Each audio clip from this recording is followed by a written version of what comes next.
Hello， 大家好，我是 Lily， 一人一车自驾游，从广西自驾去新疆。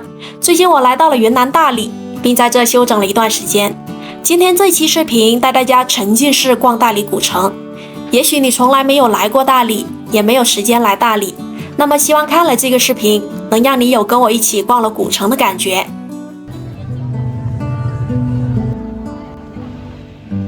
Hello， 大家好，我是 Lily， 现在我来到了大理古城。大理古城呢是很多游客来大理旅游一定会去游的一个大的景点。今天我们继续逛一下，这边呢是大理古城的南门，据说上到这个城楼上面是可以眺望到大半个大理以及洱海。然后我们现在进去里面转转。大理古城位于云南省西部，又名叶鱼城、子城。古城其历史可追溯到唐天宝年间，南诏迁都自此。古城始建于明洪武15年，占地面积3平方公里。大理古城在唐宋500多年的历史间，是云南的政治、经济、文化中心。古城内文物古迹众多，城池格局基本上保存了，重要遗址可辨。从南城门一直走进来，走左边，然后这边就会有一个登楼的入口。这边就是城楼上面了。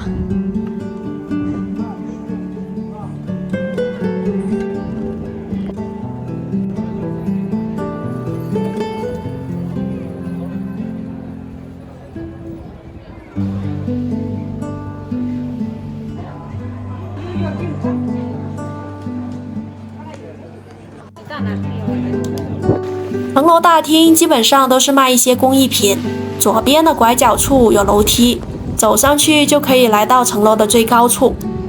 现在我已经来到城门的一个比较高的一个点了，大家可以看一下，这个角度可以看一大片的大理城区。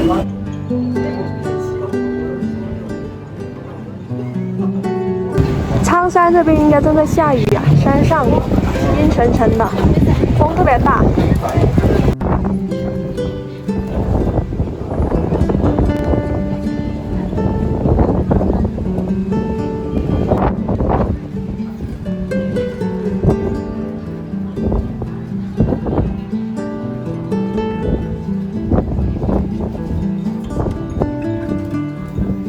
好了，我们刚刚也逛了一下这个南城门，现在我们沿着这一条街道复兴路一直往北走，北边呢会有一个大理古城的地标性的建筑，叫做五华楼。我们过去那边去转一转吧。这边这一条街道复兴路其实算是蛮热闹的，也算是大理古城一条比较重要的、比较主要的交通干道。刚刚好就是贯穿了整个古城嘛，从南到北。然后如果说是从东到西的话，那就走的是另一条路了。如大家所见，古城的商业还是挺繁荣的，除了美食小吃以及工艺品店外，最多的就是各种旅拍的店铺。街上穿着少数民族服饰的美女特别多，她们基本上都是游客，过来大理旅游，顺便拍艺术写真的。价格在几百块钱不等，可以单独租服装，也可以直接全包，让摄影师跟拍。现在大家来到了总统兵马大元帅府，这个元帅府非常大，占地21510平方米，原先为云南的提督府，始建于清康熙年间。清咸丰6年，也就是1856年的时候，由杜文秀领导的以回族为主体的滇西各族人民反清起义军攻下了大理。9月17日建立政权，9月25日在南教场筑坛，起义军的各首领推举杜文秀为总统兵马大元帅，所以就把提督府改为了元帅府，这就是它的历史渊源了。我们现在逛的是府内的历史文物展厅，1楼主要展示了一些青铜器、瓦当、陶器、陶罐等等。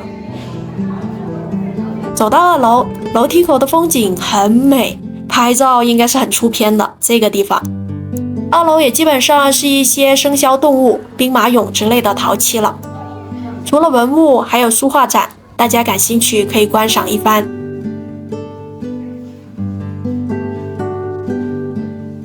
除此之外，元帅府还有非常多的石碑，大大小小，沿着长廊一直不断的分布，大家可以一路观赏过去。好了，这个总统元帅府呢，我们也已经逛得差不多了，去外面转转吧，去那个五华楼，这也算是其中的一个小的景点。后面这一座楼呢，就是五华楼，也是大理古城的标志性建筑。大家可以看到，它有4层啊。它最早是建于唐代的时候，是南诏宴请贵宾的地方。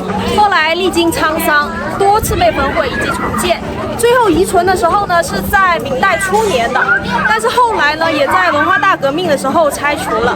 现在大家看到的这一座五华楼是在1998年的时候建立的，然后大家可以仔细看一下。这座五华楼是在大理古城的中央位置，就你从南北东西过来，基本上都会经过，所以会有不少的游客过来这边打卡拍照啊。五华楼也是可以上到楼上的，从南往北走，第2个店铺的门口会有一个牌子写着“免费登楼，由此进”，走上楼梯就可以了。五华楼因为是非常有名的旅游拍摄打卡地，所以楼上拍照的人非常多，要找一个没什么人的角度比较麻烦。离开五华楼之后，一直向北走，这边的人流量明显大很多。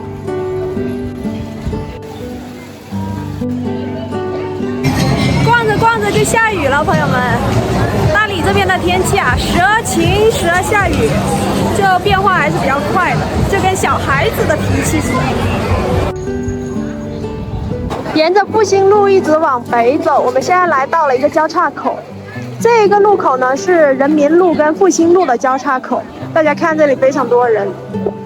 这边这一条路呢是人民路，也是大理古城最为文艺的一条街道。就是像平常如果人少的话，你沿着这条人民路一直往前走，就特别能感受那种大理的慵懒慢时光。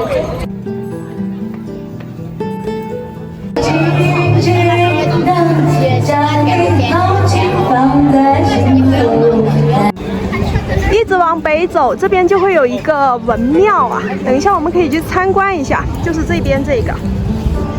这边就是大理古城的文庙。大理的文庙始建于明代初期，旧址在现大理一中校本部大门东。大理文庙的建筑几经变迁和拆毁，大家现在看到的就是重建后的。在历史上，大理曾经是云南政治、经济、军事以及文化中心，是闻名遐迩的文县名邦。明清时期，在大理地区，文庙多达16座。大理文庙是大理古代兼具府县双重身份的先师庙，是大理古城的标志性建筑，也是大理作为国家级历史文化名城、文县名邦的历史见证，具有十分重要的历史、科学、艺术和建筑价值。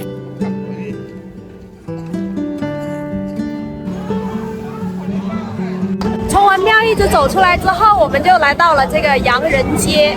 洋人街其实街道不长，大概不到200米，是因为上个世纪的时候，大理这边旅游业发展的越来越好了，这边聚集了越来越多的外国人，有着浓浓的一股那种外国的味道，所以呢，这边就叫做洋人街，也算是一个比较有名的街道。不过大家也看到了，其实可能经过疫情3年下来，这边的基本上就没什么那种洋人味了。就基本上都是中国人在这里做生意啊，然后在这边旅游之类的。大理好风光，世界共分享，洋人街。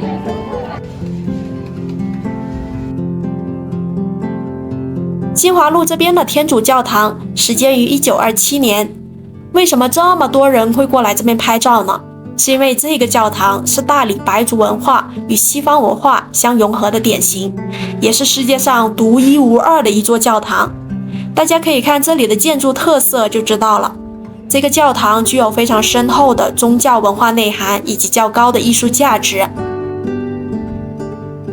最后我们来到了大理床单厂艺术园区，这里号称是大理古城最文艺的地儿。这里是由废弃床单厂改建而成的一个现代艺术综合体，在保留了90年代旧工厂的建筑基础上，加入了一些艺术的设计，整体感觉复古又充满了现代的气息，所以也有不少的游客会过来这边逛逛。朋友们感觉自己有点幸运呐、刚刚沿着复兴路一直走回来，就发现了啊，彩虹啊！这里就刚刚好就是那个总统元帅府的门口，然后刚好就有一个特别好的角度，可以看到这个彩虹。实际上是有2道彩虹的，下面一道，上面一道，但是上面那一道不是特别明显。现在已经是晚上的6点0几分了，现在我准备要逛回南城门，然后准备要夜幕降临了。今天这期视频就先更新到这里了，希望大家今天吃好喝好，我们下一期视频见，拜拜。